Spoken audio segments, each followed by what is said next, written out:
Kozhikode medical കോളേജിൽ വിരലിനു പകരം നാവിന് ശസ്ത്രക്രിയ ചെയ്തതിൽ വിദഗ്ധ ഡോക്ടർമാരുടെ നേതൃത്വത്തിൽ മെഡിക്കൽ ബോർഡ് യോഗം ചേരുന്നു. DMO ഓഫീസിലാണ് യോഗം. ശസ്ത്രക്രിയ ചെയ്ത ഡോക്ടറുടെ മൊഴിയും ചികിത്സാ രേഖകളും ബോർഡ് പരിശോധിക്കും. ബോർഡ് നൽകുന്ന റിപ്പോർട്ടിന്റെ അടിസ്ഥാനത്തിലാകും പോലീസിന്റെ തുടർ നടപടികൾ. ദീപക് മലയമ്മ വിശദാംശങ്ങളുമായി. ദീപക്, ഇക്കാര്യത്തിൽ മെഡിക്കൽ ബോർഡ് യോഗം ചേർന്ന് പോലീസിന് റിപ്പോർട്ട് കൊടുക്കുമെന്നാണോ കാണേണ്ടത്?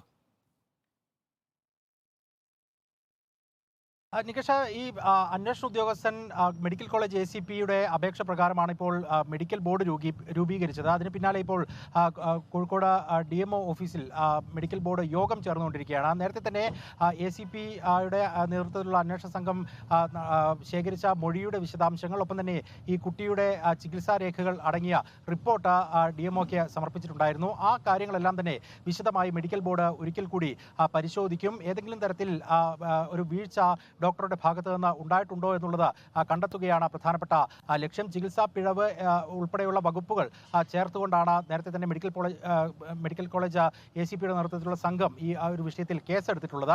അതുകൊണ്ട് തന്നെ ആ മെഡിക്കൽ നെഗ്ലിജൻസ് ഉണ്ട് എന്ന് സ്ഥാപിക്കണമെങ്കിൽ അതിന് മെഡിക്കൽ ബോർഡിന്റെ ഒരു അപ്രൂവൽ കിട്ടേണ്ടതുണ്ട്. അതിനുവേണ്ടിയാണ് ഇപ്പോൾ ആ യോഗം ചേരുന്നത്. നേരത്തെ തന്നെ ഡോക്ടർ ബ്രിജോൺ ജോൺസനെ അന്വേഷണ വിധേയമായി സസ്പെൻഡ് ചെയ്യുന്ന സാഹചര്യം ഉണ്ടായിരുന്നു.